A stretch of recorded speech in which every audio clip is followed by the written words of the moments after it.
Israel announced that it had recovered the bodies of 6 Israeli hostages that had been held by Hamas in Gaza, and Israel is saying the hostages were murdered by Hamas, and Hamas is saying they were killed by Israeli airstrikes.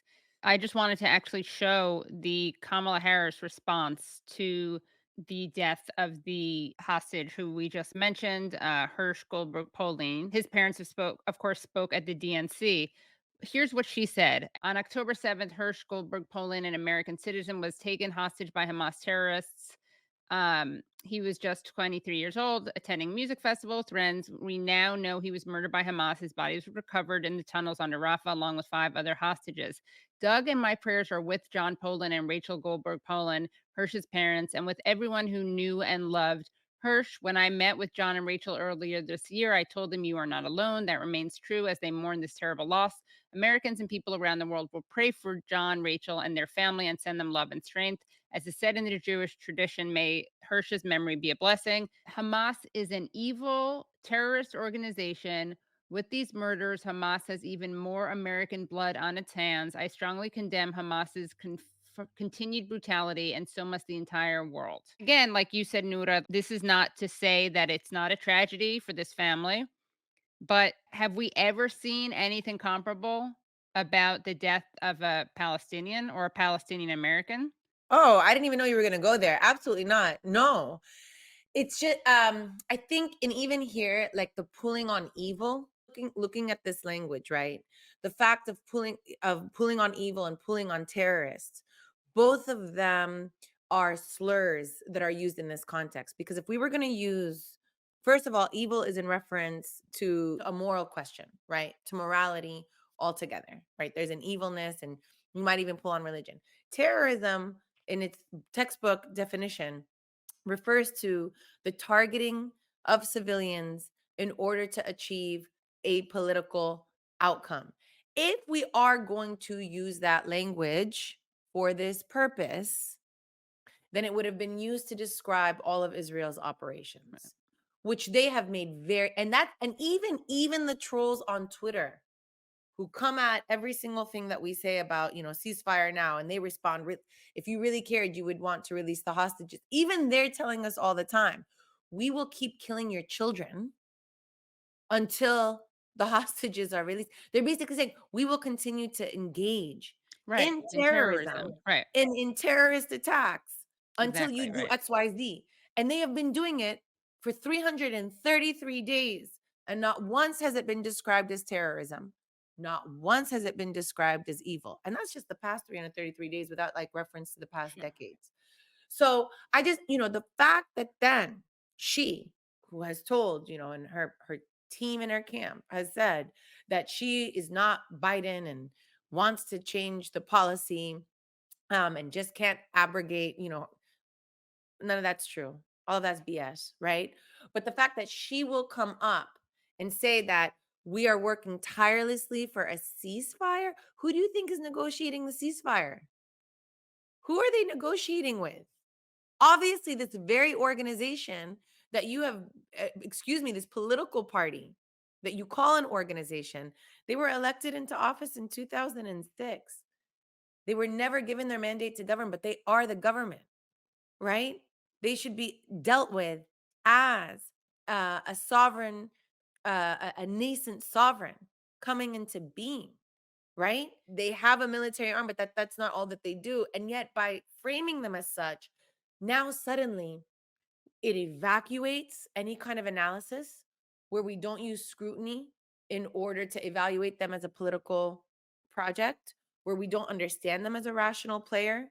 I mean, obviously they're a rational player given the decisions that they've made in the past few years, and even now as they're negotiating, it evacuates the possibility to understand Hamas as a political movement. Like they're what are they? What are they? What do they stand for? How did they come about? And how is it that they can't be defeated militarily? Because those ideas, the broadest swaths of their ideas, are almost uniformly held amongst Palestinians, which is Palestinians deserve liberation. Most Palestinians are anti-Zionist, and we have the right to use force to defend ourselves. So by using this language, there's this broad brush that anything that echoes these sentiments now also becomes evil and terroristic in a way that has to be destroyed through brute force, right? There's so much work going on there so fast in a way that's making it incredibly easy, as we're seeing and will continue to see, people to harass somebody wearing a kafiyeh, to say, you support Hamas, right? They're not saying you support Palestinians, Right. right? They're saying you support, because the move here is to basically collapse support for Palestinian freedom, right? And if you want to do if maybe you don't believe in Palestinian freedom, but you certainly don't think babies should be slaughtered, or people who want that to stop, suddenly all of that is equated to some immorality and criminal activity. This is the counter revolutionary moment that we're seeing ourselves in. And I would encourage folks, don't cower. Don't cower. This is an indication of their weakness where they're pulling on some absurdity in this moment. And it's incumbent upon us to basically keep on, push back harder. They say, Zionist is a protected class. Zionist is a political ideology. There are Right. more Christian Zionists than there are Exactly. Jewish Zionists. Stop it. Stop it. Like, what are you doing? How are you going to then tell and then talk about some democracy? That's some authoritarianism.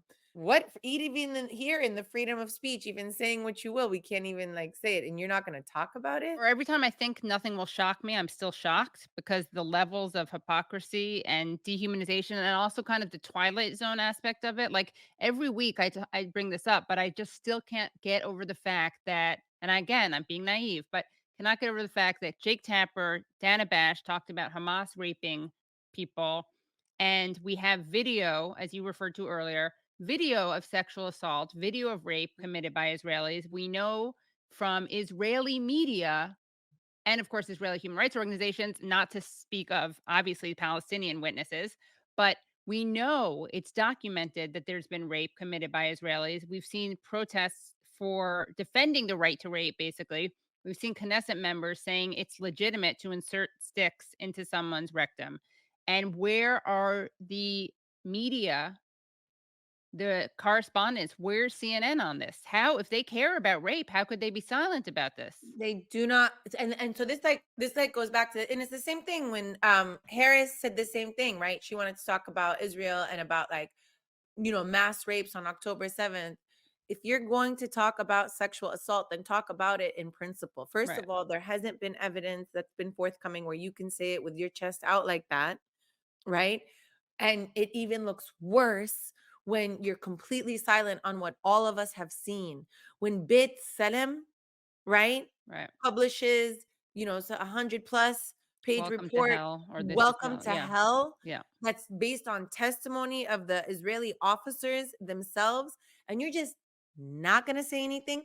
At this point, it should be clear to those of us, right? It should be clear to those of us who are paying attention that all of these are methods of propaganda that are used to further racialize the evil other, right? This trope of being afraid, it's not about a principle against sexual assault or even acknowledging that, for example, sexual assault is endemic in armed conflict, and if we are going to take it seriously, then take it seriously, right?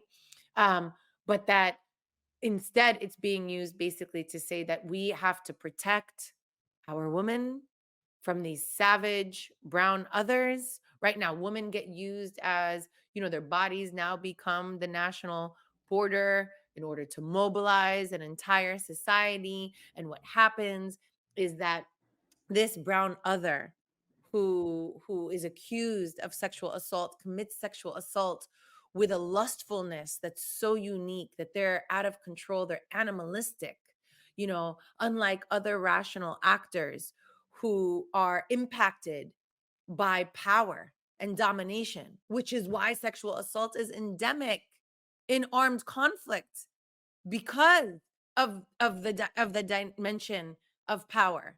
And yet not only forget, I mean, this is, I'm having a theoretical discussion because none of this has been forthcoming, but let's say it was, right? Let's say it was. In that instance, it should be evaluated in a way that understands that the problem is this is an issue of power, and that the problem is an issue of militarization, and the problem is an issue of being able to dominate, which needs to be undone. And instead, none of that, nothing that can be productive in order to lead us to a resolution.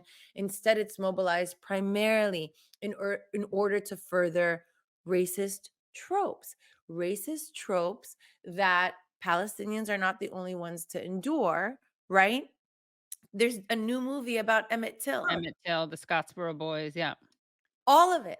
many Lynching, lynchings, yeah. in the endemic nature of lynching, as a weapon of domination is all mobilized with this trope, with the hypersexualization of Black men, and the idea in order to protect women. I mean, it's there is a legacy of this, and it's also, it's a very much a colonial trope, right?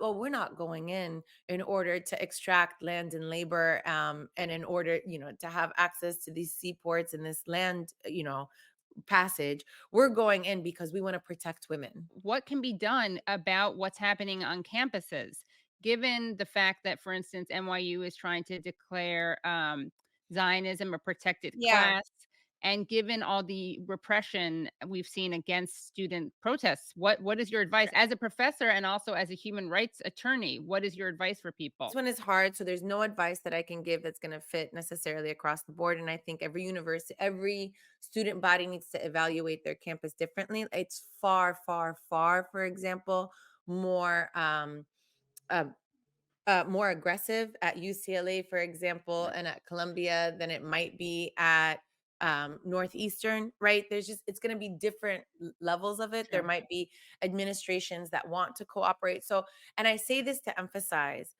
that in this moment, I really, really encourage students and fellow faculty and everyone out there to not just react to the moment, and as we, and we're entitled to this anger and this emotion, but to also think strategically, what is it that we want to achieve in this moment? What is the greatest thing we can achieve? What is the least thing? What can be an incremental achievement that will lead us to, for example, on a 5-year plan that would, that would basically set, or a 4-year plan that would set up the next incoming class, full turnover in the incoming class of freshmen, and think, just like, think a little bit uh, far ahead in that way of what is it that we're achieving? How much space can you take on campus without being completely shut? That's one way to do it. Another way to do it is to, do everything that you can in order to point out the contradictions, but that depends on your circumstances if that's what you want to do. Another way, if it's a community based, you want to mobilize the community and mobilize your levers outside. I think the only thing that I would say across the board that I would probably apply. And obviously, everything with some strategic input, and be ready, flank yourself, be ready to mobilize allies, and so on and so forth, is you have to defy. Mhm. You have to defy these rules. There's no way around it but through, right? This is going to require a tremendous amount of disobedience in order to illuminate the illegitimacy of the mandates themselves.